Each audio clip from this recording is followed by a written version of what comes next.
Saudações, pessoal. Hoje nossa aula síncrona vai ser um pouco mais curta, porque o que nós tínhamos definido para leitura era este livro aqui. Então nós vamos discutir ele mais tarde na nossa aula em tempo real, né? Já que ela não pode ser presencial no momento. E este autor é um autor não exatamente acadêmico. O Steven Johnson tem outras obras dele aqui que eu vou mostrar para vocês. Aqui eu tenho alguns slides delas. Esse Cultura da Interface, que é o mais antigo dele, um dos primeiros. Publicação inicial data ainda de 97. Então é um momento em que ainda estava... Ele está bem desatualizado em termos assim, o que é...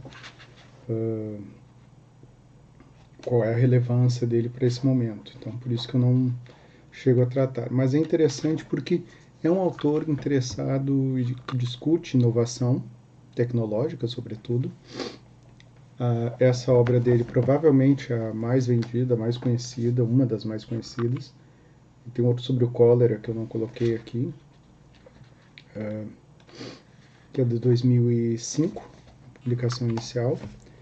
Nós temos outros mais recentes, como esse daqui, que é o Poder Inovator da Diversão. É um dos últimos, né? O último dele agora é sobre longevidade, sobre porque vivemos mais do que os nossos antepassados. 2016, esse daqui, e esse um pouquinho antes, a História das Inovações que fizeram a vida moderna possível. Além daquele outro que está ali no slide, de onde vem as ideias boas. E esse daqui, vamos ver de quando que é, que não lembro, 2014. Então, a ordem é mais ou menos essa daqui. É um autor interessante para nós, porque ele nos permite pensar um pouco fora daquilo que costuma ser um certo senso comum da alta cultura ou acadêmico sobre todos esses tópicos que geralmente não são vistos como dignos de serem pesquisados, como internet, televisão, séries, jogos, dependendo do caso, até literatura. E, bem, o que interessa para nós aqui? Eu vou resgatar uma obra mais antiga. Eu fiz só um print da própria imagem aqui, então perdoem a má qualidade, não consegui fazer o reconhecimento de texto, que é o Apocalípticos Integrados. Essa é uma obra do Humberto Eco, na qual ele fala sobre alta cultura e cultura de massas. É uma obra de 65, então o Humberto Eco é um autor da literatura, conhecido por ter sido o autor do Nome da Rosa, e que se tornou filme depois, fantástico, filme com o Sean Connery, e mais recentemente uma série que é mais detalhada e mais fidedigna em relação ao livro, mas nada substitui a leitura do livro nesse caso. O que eu achei interessante é que o argumento do Johnson é polêmico, é um ensaio, né, pessoal? Então levem isso em consideração. Ele apresenta elementos que corroboram a sua tese que ele procura demonstrar. Então é diferente daquilo que a gente faz, mas usualmente como projeto de pesquisa. Ele não está procurando refutar teses, ou ele está procurando evidências que suportem o seu argumento. É tão somente um ensaio. E podem ser feitos outros em sentido diverso do dele. Então, embora ele cite alguns trabalhos, ele não tem como proposta a não ser apresentar essa obra de opinião fundamentada. Então, ele não está propondo um tratado científico. E é exatamente isso que eu acho interessante, porque os artigos do Apocalípticos Integrados do Eco, ele fala mais ou menos o seguinte aqui para nós. Se a cultura é um fato aristocrático, ele está falando da noção de alta cultura, aquela criticada pelos frankfurtianos quando discutem lá a proposta do que se então apresenta como cultura de massas no século XX, o que é uma discussão dos anos 40 até contemporaneamente, embora o ápice talvez tenha chegado até os anos 80 e 90.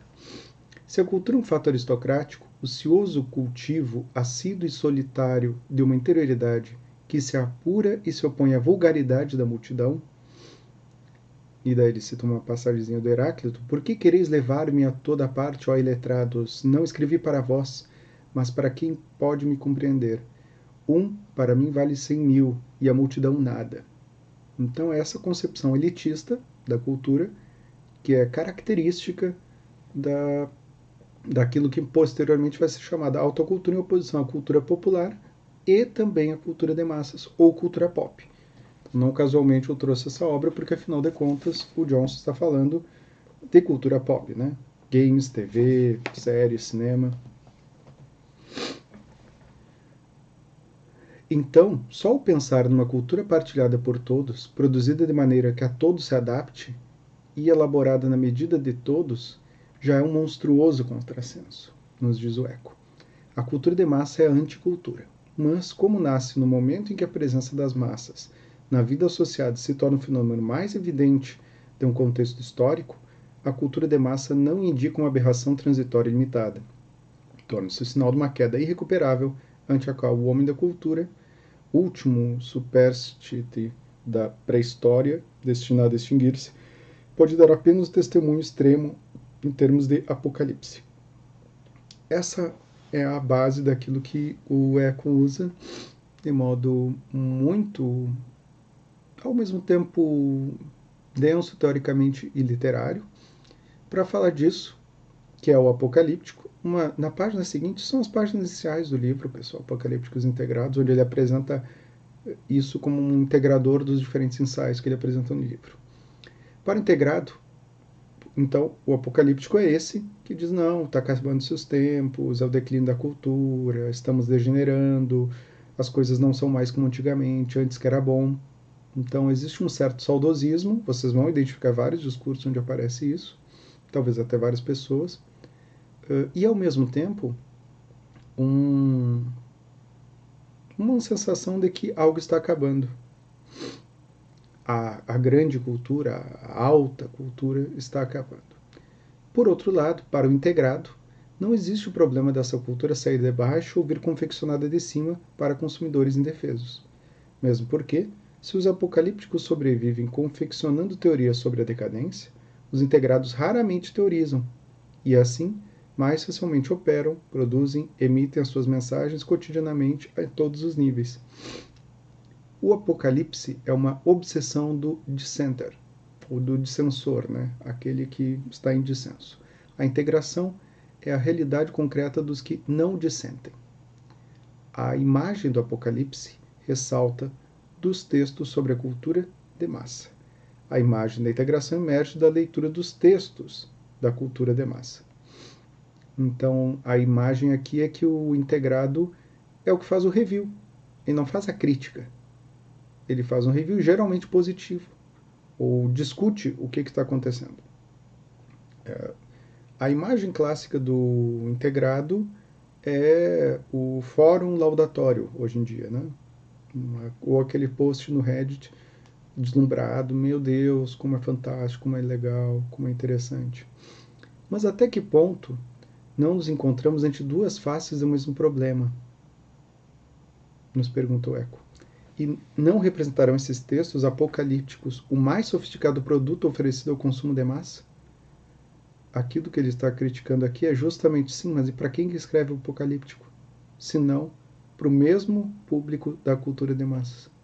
Não é ele mesmo alguém que produza algo que vai ser consumido como cultura de massas, mesmo que crítica à própria cultura de massas, uma meta-produção, criticando aquilo mesmo do qual ele faz parte?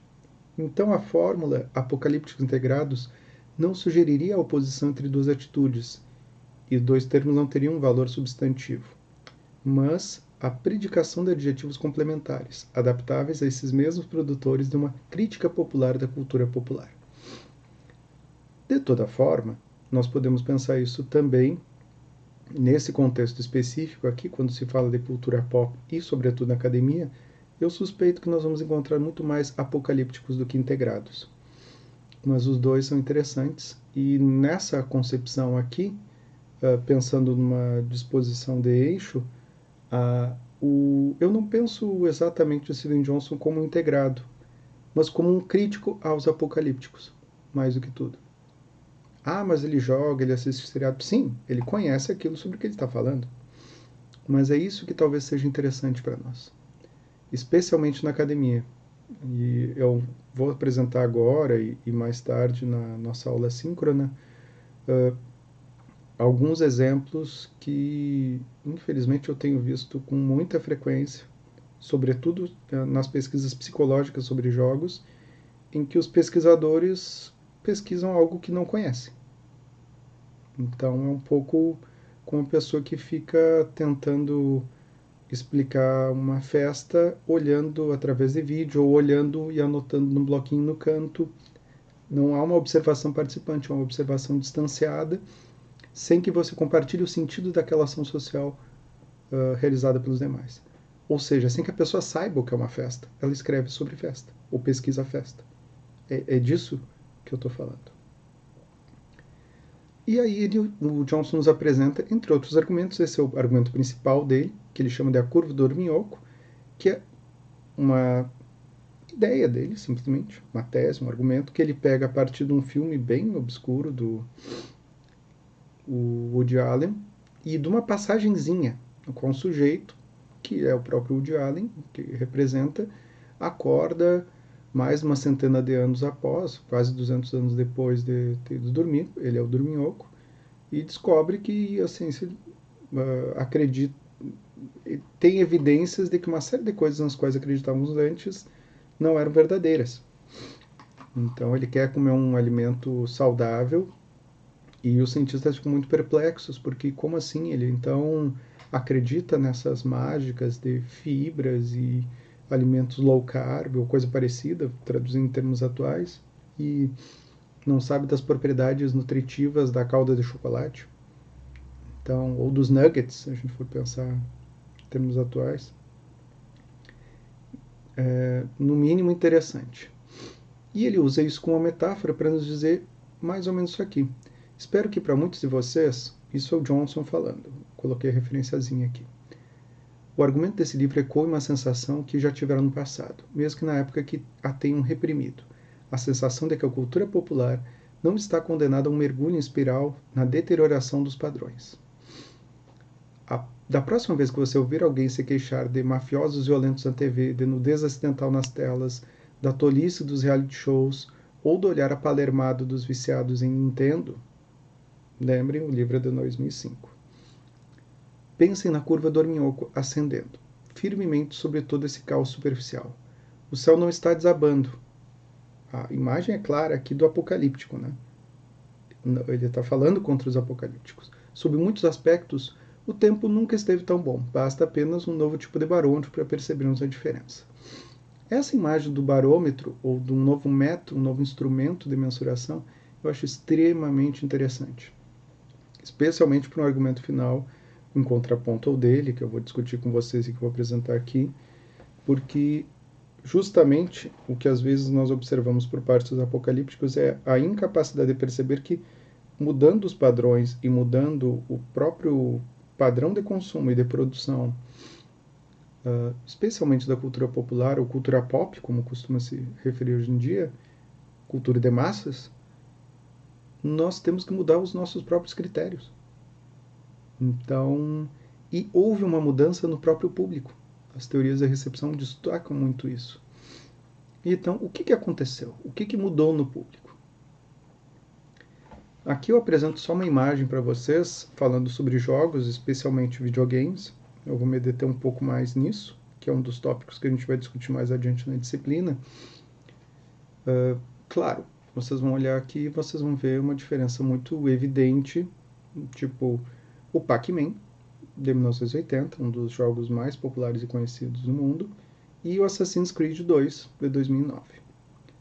E aí vamos pensar inicialmente o que se destaca é a de qualidade gráfica, assim, ali está o protagonista andando numa gôndola, o Assassin's Creed se passa na Itália renascentista, e, bem, o Pac-Man é basicamente reduzido a ícones. O jogo é uma criatura que come pecinhas flutuantes e pílulas especiais, que consegue atacar fantasmas. Ele entra de um lado e sai do outro, nesse labirinto, magicamente.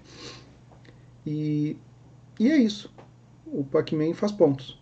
A ideia do... Por isso que eu acho interessante essa tela que aparece ali. Na direita, um bônus, em cima high score, game score e o número de vidas do Pac-Man. E a pergunta é, qual a história? A ideia, o imaginário que se constitui dos jogos é que eles são bobos, ou sem sentido, sem roteiro. Sim, a tendência é que não dá muito para pensar em um roteiro no Pac-Man. É a história do quê? Não, é só um jogo. Uma bobagem, uma diversão. E o Assassin's Creed também é um pouco diferente disso. Porque, mas ele exige coordenação motora, agilidade. Não necessariamente, depende do nível da dificuldade. Isso já é um dos elementos interessantes desses jogos contemporâneos, pegando só esse como exemplo. É possível jogar pensando muito mais na história, ou é possível jogar num nível de dificuldade maior, visando mais um desafio em termos mecânicos e de habilidade no jogo. Alguns jogos oferecem essa possibilidade. Inclusive para a pessoa que quer pensar o jogo muito mais como uma narrativa, é necessária coordenação para conseguir mover o personagem. Nesse caso, tem vários lugares onde é necessário fazer saltos. Aquilo que vocês observam aqui, esse cenário todo é passivo da interação. Esse personagem ele consegue subir, se agarrando nas pontas, fazendo uma coisa meio parkour. Tudo isso aqui ele pode subir, olhar por cima, e sempre a partir desse ângulo de visão, observando o personagem visto de costas. Embora você possa virar para ver ele de frente, você pode mudar o ângulo da câmera. E o que é interessante é que assim, o jogo tem uma história, mais de uma hora inicial é um prelúdio da história que te ensina a jogar, a história do Ezio Firenze, Auditore della Firenze, que conta uma história dele, conta as agruras pelas quais ele passa, suas aventuras, até que ele se torna um membro dessa sociedade secreta de assassinos que basicamente combate os Illuminati. E o que é interessante? Mas isso é só uma historinha. É uma historinha dentro de outra história, porque isso são memórias de um personagem.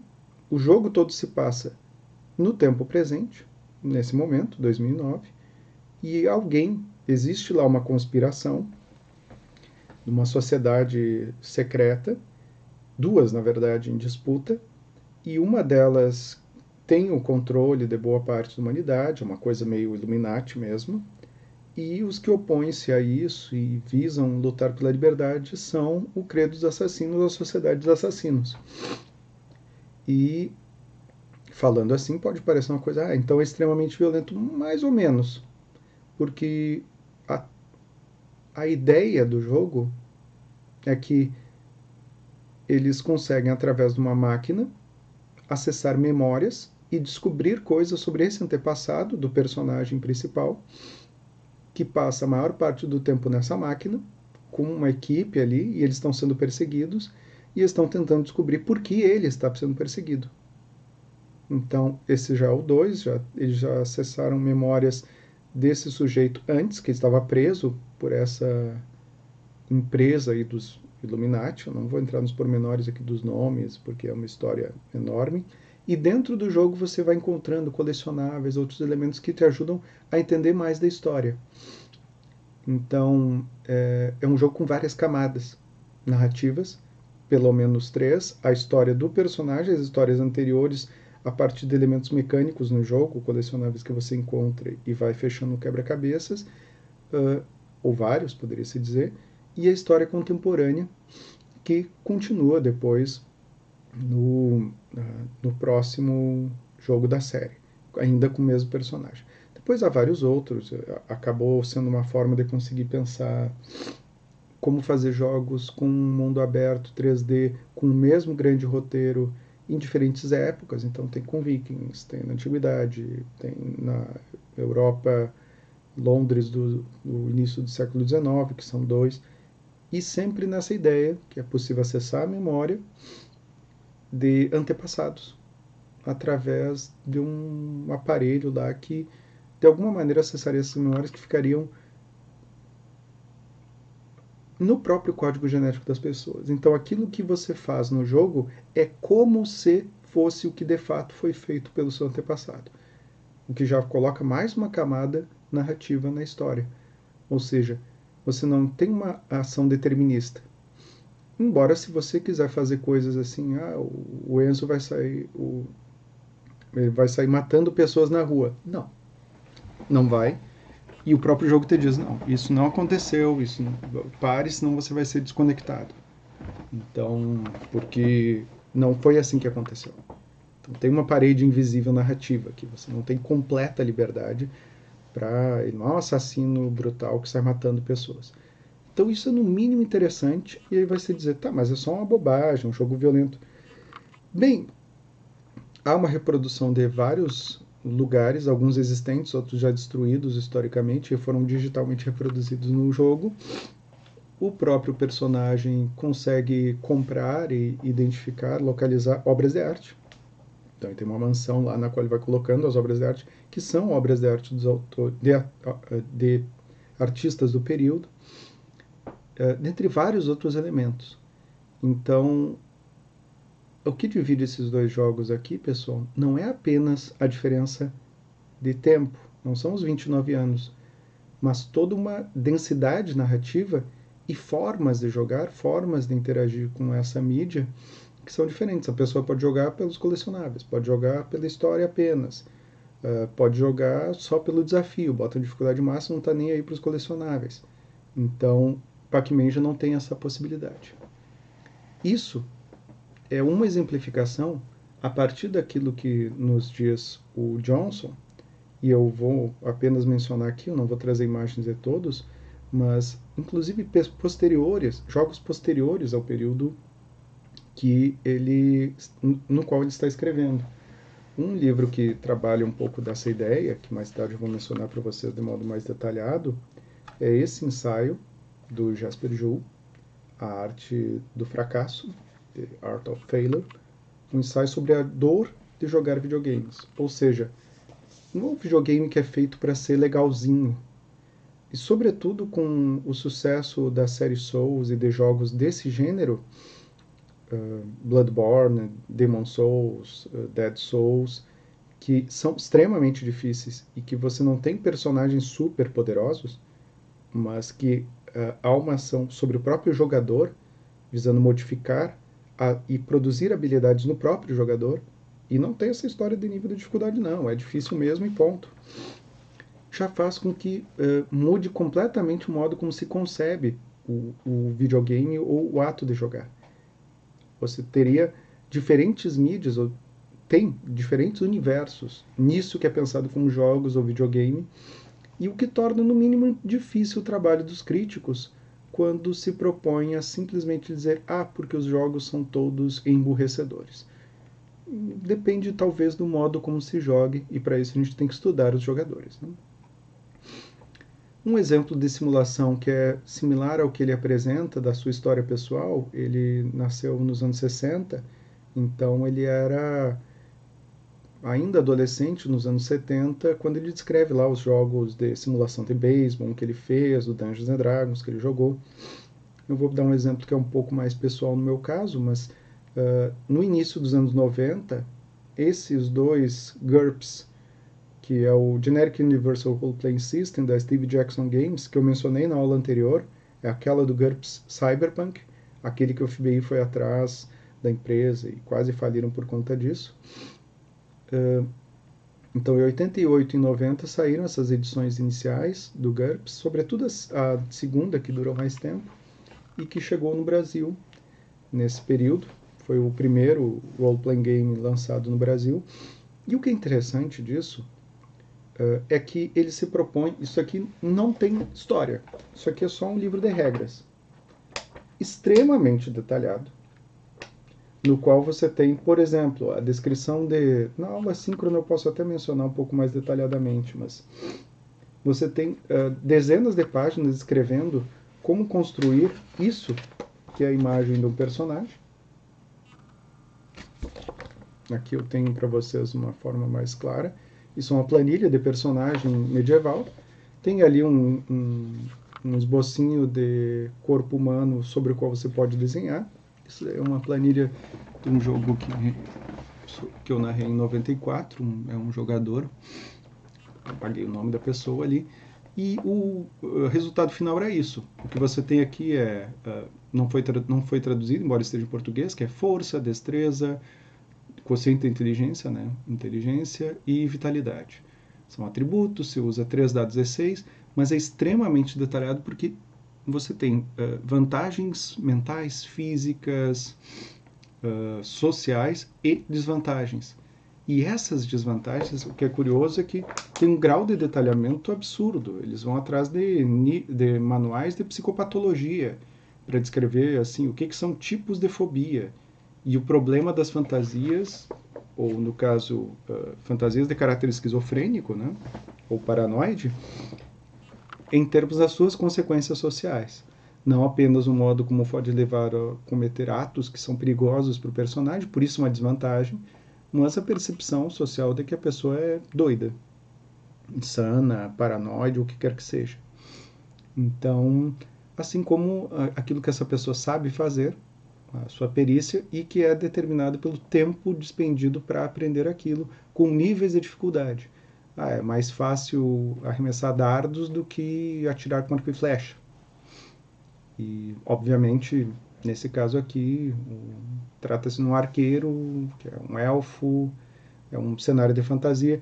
Então, tem uma outra camada de complexidade, que isso aqui é um sistema genérico de simulação da realidade, no qual as pessoas vão representar papéis em um cenário descrito, e para isso você vai ter outros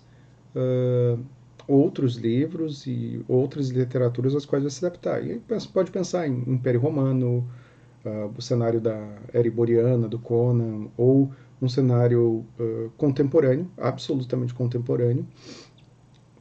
Já teve algumas adaptações do sistema para cenários brasileiros e ajuda muito. Você pode fazer na própria cidade na qual você mora, num período histórico relativamente próximo, embora ficcional, né? Ou pode representar os próprios personagens representando os jogadores, embora isso não seja uma coisa muito recomendada nesse sistema. E ele visa ser realista. Então, há uma série de detalhamentos que visam dizer, olha, como é que é, tem páginas dedicadas a regras de escavação, ou como é que funciona a asfixia, quanto tempo a pessoa consegue ficar trancando a respiração ou submersa, e como, em termos técnicos no sistema, isso se traduz. Uma série de detalhes nesse sentido. Até o combate, que geralmente é confronto físico, aparece muito nesses jogos, é diferente nesse porque não é como Dungeons and Dragons que o guerreiro leva 5 flechadas, 3 machadadas e foi só um arranhão. Não. A pessoa levou um soco antes da outra, ela está sentindo dor e essa dor vai atrapalhar tudo que ela fizer. Então visa apresentar um sistema realista. A não ser que tenha um baixo limiar de dor em que, mesmo ferido ou machucado ou sentindo dor, a pessoa não tenha penalidades nas suas ações físicas. O que é algo, no mínimo, interessante. E aquilo que vocês veem aqui, por exemplo, o jogador tinha apresentado a defesa passiva, a resistência a dano das diferentes partes do corpo. Aqui ele anotou também quais eram os redutores, caso ele quisesse mirar em partes de uma criatura humanoide com o arco. Enfim, uma série de detalhamentos que lembram muito o que o Johnson nos descreve quando ele fala especificamente dos sistemas de simulação dele. Se a pessoa quiser usar GURPS para simular um jogo de beisebol, isso é perfeitamente possível. O objetivo do sistema é justamente esse, ser genérico para simular qualquer situação na realidade. Aqui nós temos outros jogos que ele cita, o SimCity. SimCity foi descontinuado, não teve novas versões. Ele foi sucedido mais contemporaneamente por esse Cities Skylines de 2015, que tem uma série de expansões, é um jogo lindo. E aqui parece só bonitinho, né? Porque você vê a cidade de longe, mas ele é absurdamente complexo. Mas existe essa opção de deixar só o cenário sem o HUD, sem as opções, sem aquela poluição visual que fica no SimCity de todas as referências paralelas, né, do que está acontecendo. The Sims, que é bem conhecido, essa é a versão do The Sims 4, alguns personagens ali interagindo no ambiente festivo. E outro tipo de simulador, Euro Truck Simulator 2, é um dos mais bem-sucedidos, em que a pessoa simula viajar de caminhão. E aqui, Farming Simulator 2019 é outro que faz extremo sucesso. Vocês podem se perguntar, mas por que diabos as pessoas vão querer simular fazenda? Bem, elas podem simular qualquer outra coisa. Esses são apenas alguns dos mais bem-sucedidos. E todos eles aqui aparecem um pouquinho do HUD, né, dos elementos. Aqui eles são só imagens dos personagens interagindo. Todos eles são complexos, tem uma série de micro-administrações, de operações dos personagens que não são exatamente uma coisa muito simples de se aprender de início. Então, essa é uma simulação, mas existe um saber jogar bem. Embora o teu objetivo possa ser fazer uma cidade bonita, ou possa ser fazer um personagem com uma casa legal, ou ter uma boa fazenda, uma fazenda sustentável. Ou você pode jogar para ter uma cidade rica, ou um personagem que trabalhe muito e tenha os objetos e vai ter menos interações sociais. Ou uma fazenda na qual vai se produzir mais e em larga escala, e, enfim, há diferentes formas de interagir com essas simulações. E aqui a gente já está falando de jogos muito mais abertos, não tem um objetivo prévio, como é uma simulação.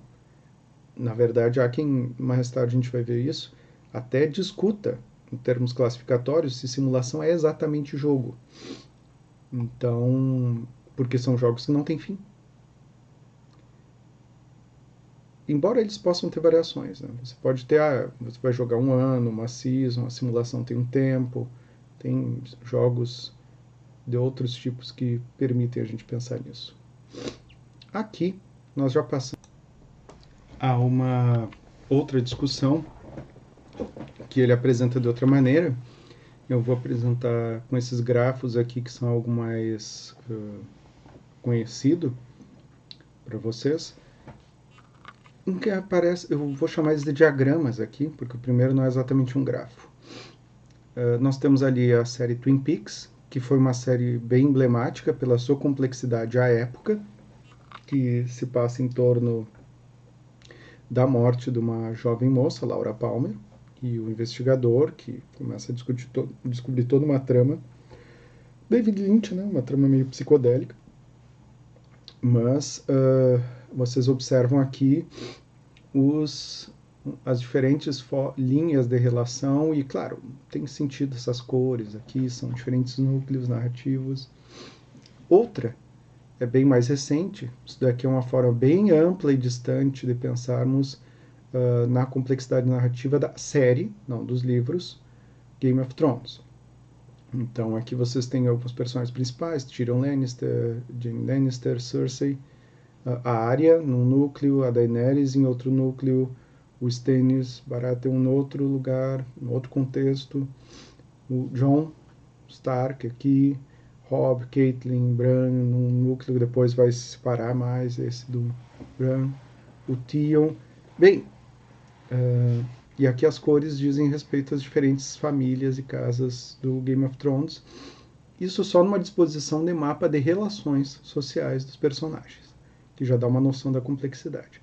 Se formos pensarmos em termos de linhas temporais dentro de uma mesma narrativa, a coisa fica muito diferente. E isso é uma das coisas que permite ao Johnson argumentar que é impossível a gente afirmar que continua da mesma forma a recepção por parte das pessoas que assistem televisão. Porque esses são seriados que passaram na TV, agora dá para assistir no streaming também, e esse é um dos outros elementos. É muito diferente falar disso do que falar de episódios que eram feitos visando a a mínima objeção possível, ou seja, a teoria da programação minimamente objetável. Não é esse o ponto. Para ele é a programação maximamente repetível, ou que possa ser mais vezes repetida. E por isso a riqueza de detalhes, a quantidade de elementos, a quantidade de personagens. E, bem, porque se pensa, ele está muito no contexto do Henry Jenkins, pensando muito em termos de convergência midiática, o modo como há desdobramentos disso e as pessoas investem nesses universos ficcionais. Ou até interagindo, seja com jogos eletrônicos. Existe sistema de role-playing game, não sei se é bom, não conheço, para o Game of Thrones especificamente. E isso apenas falando-se da televisão. Então, polemicamente, o que ele está sugerindo aqui é, olha, é meio difícil que as pessoas estejam menos inteligentes assistindo a programas mais demandantes, ou estejam procurando coisas que não são lentas. Há muitos personagens, muita coisa acontece naqueles 50 minutos, 55 minutos no episódio de Game of Thrones. Isso pensando a despeito de críticas à narrativa, à semelhança ou diferença em relação à obra literária. Enfim, isso serviria para pensar isso, ou franquias de filmes específicos, como Star Wars, que é uma coisa que está sempre se desdobrando, né? Aqui eu vou pegar um que é mais fechado e que, pensando especificamente no primeiro dos filmes, é um dos gráficos feito por fãs, né? Isso eu encontrei num fórum referente a isso, em que há ali a caracterização por linhas do tipo quem são os hobbits em marrom, os homens, Aragorn e Boromir especificamente desse primeiro, os humanos, os elfos, o anão, só aparece um, magos, os adversários e o Um Anel. Onde que tá, com quem que está, ele vai aparecendo ali. Tipo, tu tá com Bilbo primeiro, depois vai pro Frodo, fica com Frodo, com as suas diferentes relações.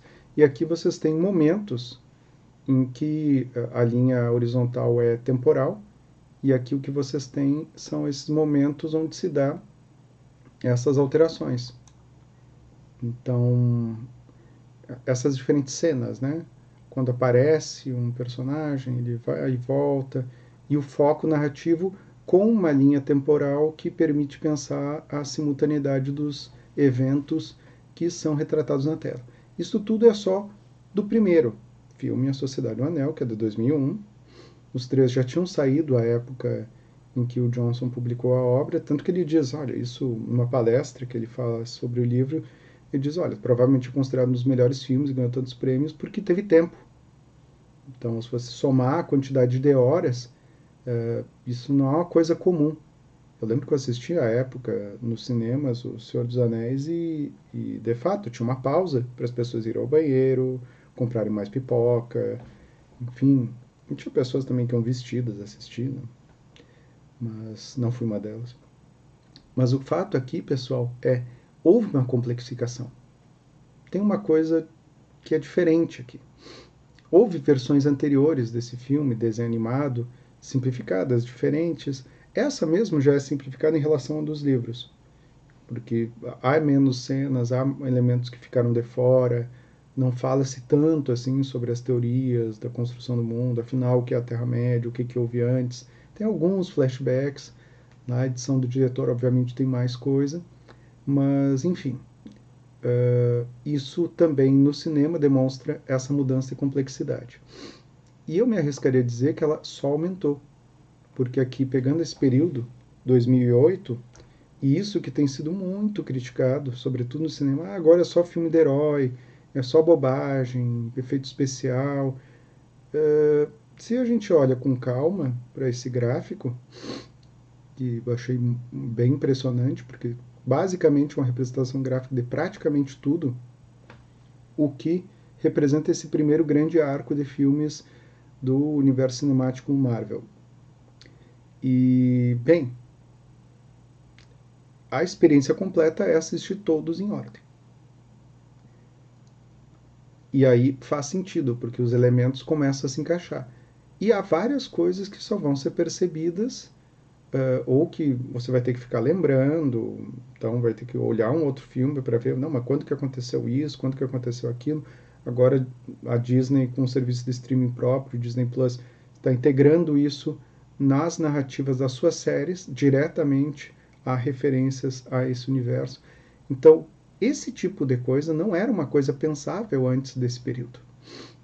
O máximo que nós tínhamos no início dos anos 2000 era ali O Senhor dos Anéis.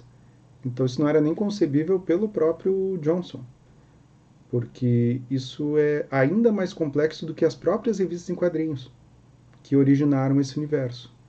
Então, quando a gente vê críticos meio apocalípticos como o próprio Alan Moore, que trabalhou muito com comics e é um dos maiores críticos contemporâneos, meio rabugentão, meio não totalmente rabugento, e que diz, não, isso foram heróis inventados para crianças nos anos 50, adultos têm que esquecer esse tipo de coisa.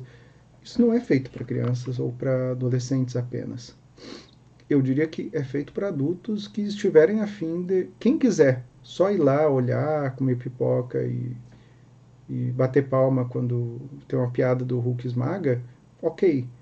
Mas se você quiser observar em termos narrativos, é extremamente consistente, um trabalho muito profissional. Não se deixou pontas soltas. E dá para perceber que existe. Alguns filmes são melhores, outros são piores, mas existe uma narrativa conjunta e que leva até esse ponto, que é o ponto do qual parte os acontecimentos desse último filme antecedem a primeira das séries, WandaVision, que eu já diria que valeria a pena a gente discutir só ela, uma aula inteira, depois que vocês tivessem assistido, porque ela permite discutir sitcoms do século XX, lá dos anos 60, as Magic Cons. Ela permite pensar todas as mudanças das sitcoms ao longo das décadas ulteriores e também esse universo cinemático com a complexidade que ele tem. É, no mínimo, interessante. Então, eu tendo a concordar com o argumento do Johnson que alguma coisa que aconteceu. Para que isso faça sucesso, necessariamente você não está demandando menos das pessoas, mas sim mais. Embora sejam mídias passivas, mídias que as pessoas assistem. Se manifestam, escrevem, fazem crítica, postam no seu Facebook, Instagram, nas suas redes, mas o consumo delas é passivo. Você assiste, você não interage diretamente com a narrativa. Você não modifica, não toma decisões narrativas como nos jogos. E, bem, de toda forma, há uma diferença aqui, que é interessante. É difícil comparar isso com base nos critérios que tínhamos anteriormente. E aqui nós temos um dos principais críticos, eu deixei dois textos para vocês, dois links dos textos, numa entrevista com esse autor, o Michel Desmuguet, que é um pesquisador, que trabalha com isso, e escreve livros sobre esse tema. Mas, como vocês veem aqui, a fábrica de cretinos digitais, os perigos das telas para as nossas crianças. Não foi traduzido nem para o inglês esse livro, foi em circulação na França, mas ou chegaram para nós, essa entrevista dá muito claramente a entender que há um problema, segundo ele, para o desenvolvimento cognitivo, e ele reporta esse problema, primeiro, na identificação de que o QI está diminuindo, o chamado efeito Flynn, de uma tendência ao aumento do QI ao longo das décadas, ao longo de todo o século XX, que esses testes em si também modificam-se ao longo do tempo e são recalibrados, mas é quociente da inteligência. Só que pensem que aqui é inteligência no sentido mais amplo possível. O que é algo que talvez caiba e cabe, como vários autores na psicologia, autores contemporaneamente têm feito, a própria crítica ao construto quociente da inteligência. Se faz sentido falar em uma inteligência nesse contexto atualmente. Há profundas críticas a essa concepção unitária, mas ele é igualmente polemista, nesse caso apocalíptico, e ele diz claramente assim, regras, abaixo de 6 anos, nenhum tempo de tela, tela faz mal, a tela está tomando muito tempo. E eu acho que talvez ele cometa alguns equívocos, porque primeiro é tela. Ele não está falando o que tem nessa tela. É generalista, sim. É um libelo de empreendedor moral, né? Ele não aceita a possibilidade de que, isso vocês vão ver na entrevista, seja possível demonstrar que há benefícios de jogos digitais, ou interação com jogos digitais para crianças. Não. As notas são mais baixas na escola. Sim, mas notas na escola quer dizer benefício cognitivo? A escola em si está usando métodos adequados, dadas as modificações que os próprios alunos têm, tipo, estudar da mesma maneira que os pais e os avós, realmente é a melhor maneira de ensinar. Então tem uma série de elementos aqui que são deixados de fora. Então talvez o barômetro usado pelo Desmurguet que seja um pouco problemático nesse sentido. Está usando teste de QI e desempenho escolar como principais indicadores. E talvez haja problemas com os testes de QI com a escola também. E isso não significa, como nós vamos ver nas próximas aulas, que não haja problemas com as mídias digitais. Agora, as mídias digitais não são uma coisa homogênea e unívoca. Então, fala de jogos, televisão, séries e tudo mais. Bem, o que ele escreve lembra muito o que críticos no meados do século XX falavam sobre os quadrinhos. Então, a nossa civilização vai acabar, os quadrinhos vão levar ao fim dos tempos porque são violentos, e outras preocupações e pânicos morais em torno do comportamento violento que seria causalmente decorrente de jogar jogos eletrônicos violentos. Então, ele não é, sem simplificar o argumento do autor, embora ele se preste muito a isso, como vocês vão ver na entrevista, o que talvez caiba nos pensar aqui é que ele aponta algo importante, algo que deve ser considerado, e que é abordado de outras maneiras por autores que vamos ver em aulas ulteriores. Mas aqui ele está muito mais para o polo dos apocalípticos, e talvez o argumento dele tenha a sua validade parcial, assim como tem os do Johnson. Mas entre os dois eu ainda estou um pouco mais convencido de que o Johnson, na sua crítica a empreendedores morais como o Desmurguet, que dizem que todo tipo de exposição à tela é deletério ao desenvolvimento infantil, a partir de poucos exemplos e sem relação causal direta. Ele mesmo admite na entrevista, né? O que tem é isso. Tem outros trabalhos mais interessantes, posso citar para vocês, sobre esse tópico especificamente. E sim, há muitos motivos para nos preocuparmos com o consumo de uma série de mídias digitais, especialmente redes sociais digitais, e nós vamos ver isso nas próximas aulas. Mas eu achei interessante trazer esse argumento para vocês também não ficarem apenas com o ensaio do Johnson. Obrigado pela atenção e nos vemos em breve.